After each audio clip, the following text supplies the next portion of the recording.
24 months, you are expanding your assessment facilities and GRE TOEFL in India. So how it is going on right now? India is a very, very important market for us, and especially this part of the country.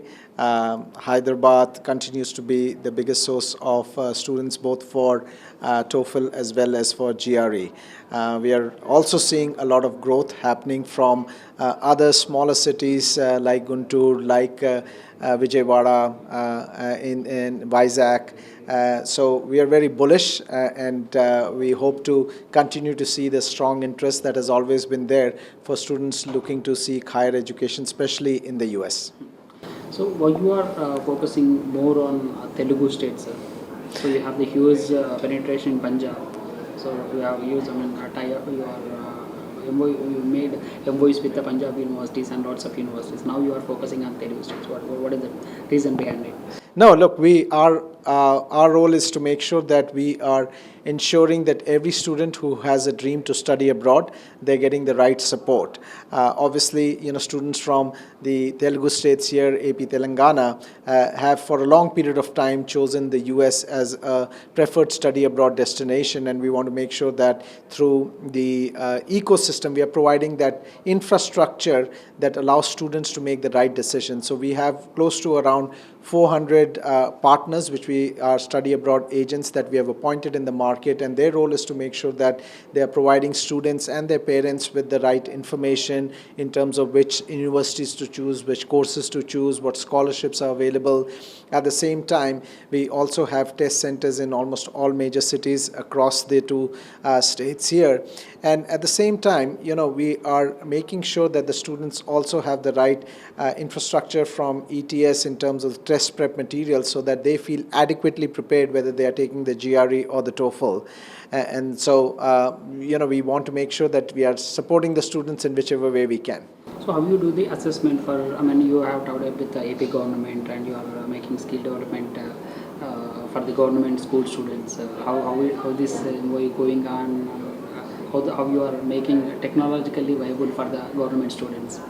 Yes, so as you might be aware, ETS is the largest mission-driven, not-for-profit assessment organization in the world, and we serve the whole education to workforce spectrum from K through 12 to higher education into the workforce.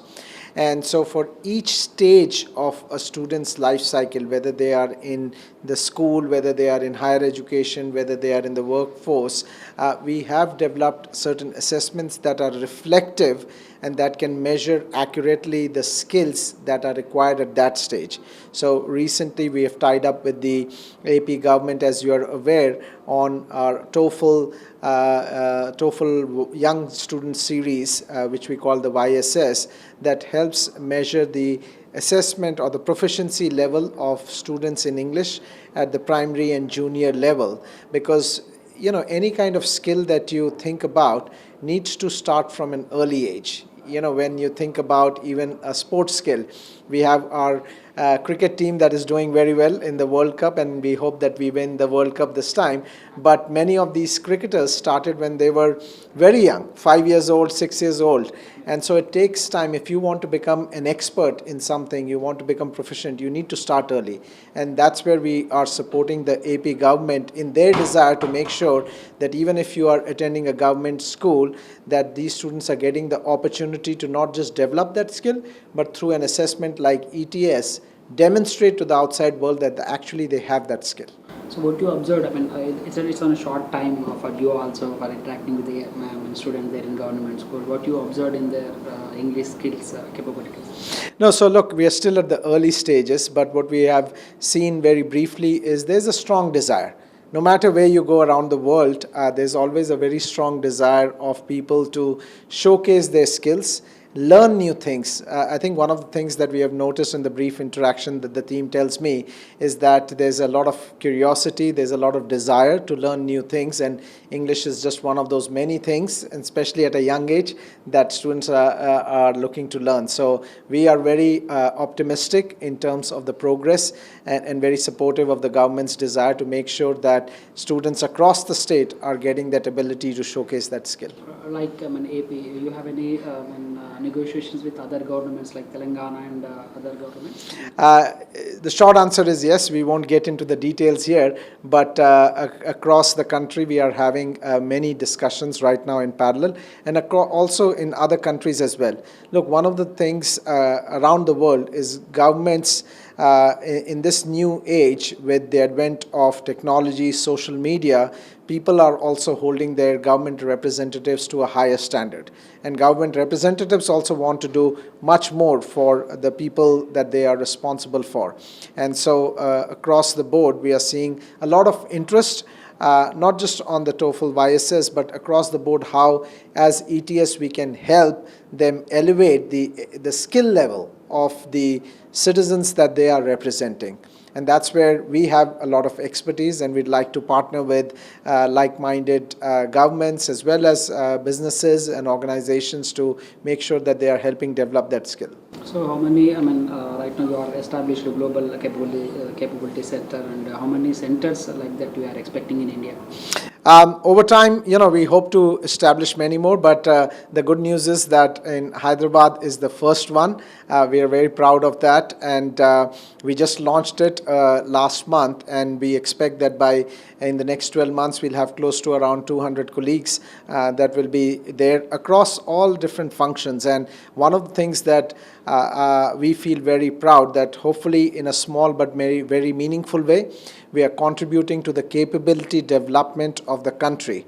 Things like assessment development, psychometrics is a very niche area that through 76 years of history that we have, we can now bring to India and help develop that capability in a big way that will allow then these people who are working in these areas and many more that we will hire and then who will continue to go on and work in many other areas to contribute towards the new capability development. India has always been known for technology, but now there's a new assessment science that we can help contribute towards. So how technology helpful to you, assess the students' skills level?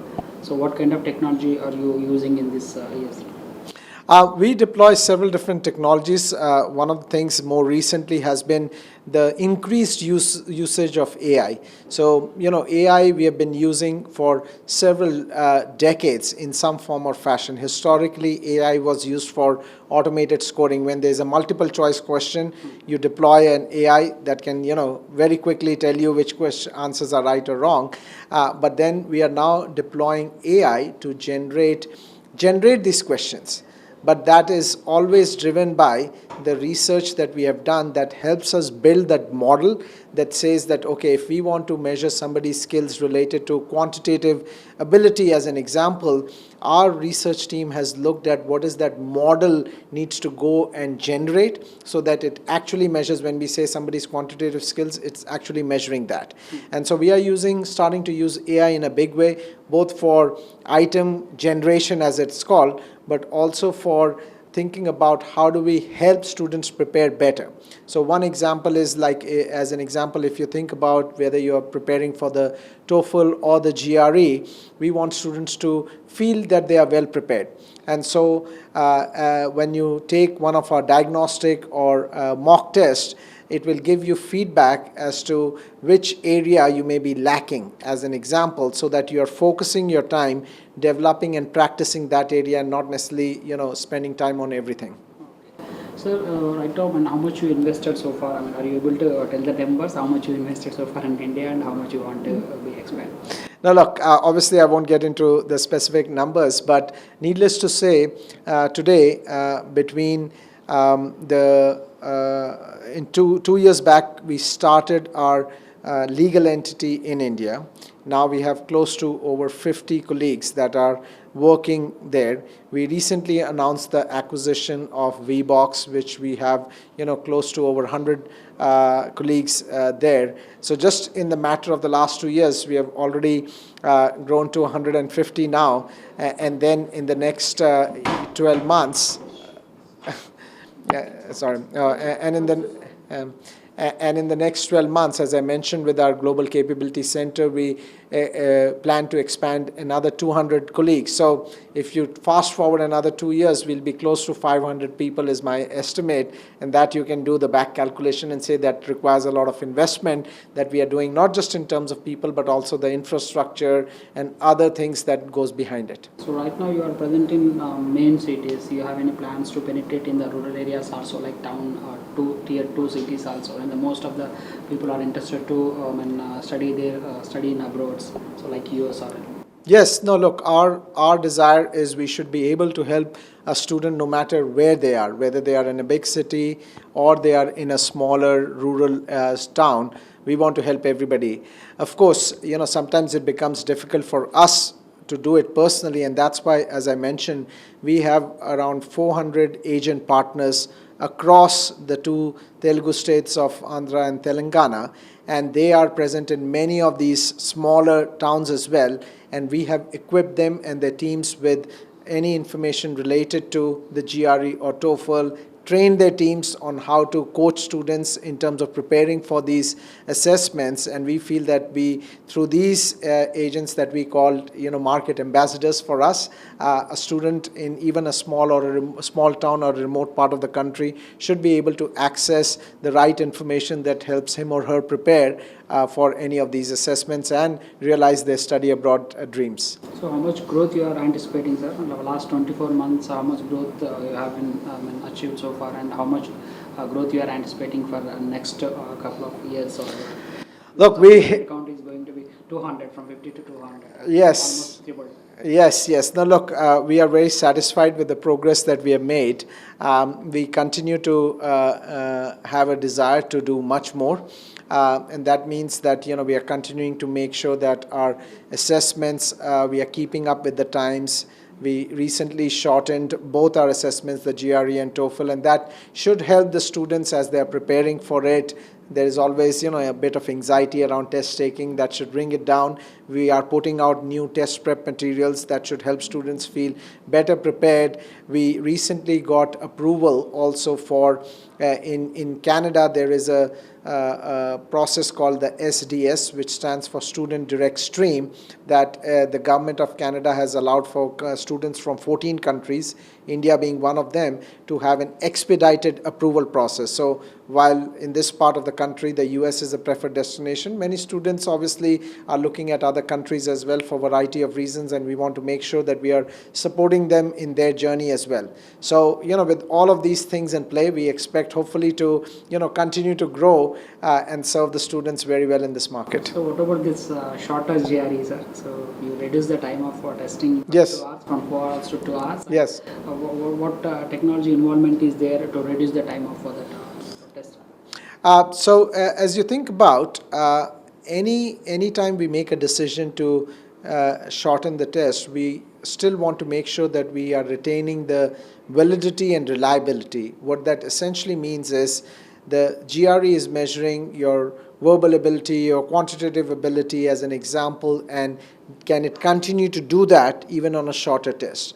And the way to do that is because over the years we have been doing a lot of research around our item types, the question types that we have, and through a combination of improved research methodologies as well as technology, if it took you 5 questions to determine whether a person is good at something or not, we are now able to construct more complex question types, but that is still very straightforward to a test taker that is still able to measure the same thing. So instead of doing it over 4 hours, it's you are able to actually measure the same thing over 2 hours, and we have data that proves that it is still valid and reliable the same way it has been for several years. So that reduces the test takers' anxiety, even the preparation that they need to go through, and makes it a much more hopefully seamless process for the test taker. So what kind of response you are getting from the students? Or other than, you have the B2C and you have we have MOUs with the government agencies also. You have with the private agencies also. How the response from the student? No, the first month. So we launched the shorter GRE at the end of September, and so it's been 1 month now, and the results have exceeded our expectation. As you think about what drives the test volume, there are multiple factors. One is obviously the students who are applying to these institutions, whether the institution looks at GRE or not, is one factor of that. But more importantly, also we are looking at sometimes when, especially for graduate level studies, students are sometimes decide to work. If the job market is strong, they decide to work immediately after graduating, and so they may delay their higher education for some period of time. So based on all of that, we come up with our own expectation, and this first month it has exceeded our expectation. So do you want to tell the students who want to be participate in this GRE or TOEFL test, what kind of advice you will give to the students? Sure. I would say that first of all, as you're thinking about your higher education journey, never take a shortcut. I know that sometimes it takes time to prepare for these assessments, whether it's the GRE or TOEFL. I would encourage students who are listening to this to go to our website and look for resources that are, many of them are free resources that can help you prepare for it, so that you can walk into your assessment feeling very confident that you'll be able to achieve the score that you wish for, that allows you to then apply to the institutions of your dream, of your choice, across multiple countries around the world, and fulfill your future higher education dreams. So final question, my point of view. Yes. So the friction between Canada and India, is this impacted on the students front? No, so I don't know overall industry, but one of the things we have seen for us, it hasn't impacted much. In fact, what we have seen is we got approval for the student direct stream at the beginning of August. August 10th is when we got approval, and since then we have seen that whichever student has taken the TOEFL as an example and applied through the student direct stream and have gotten their results back, 100% of them have gotten their visa approvals. So, look, this is one of the things that we also encourage potential students and test takers to look into, which of the test is a better probability of making sure that you get the visa for the respective countries that you're going. And because ETS and TOEFL has been around for 76 years now, we have a reputation in the marketplace that when somebody shows up with a score, a TOEFL score, he or she can actually perform at that proficiency level.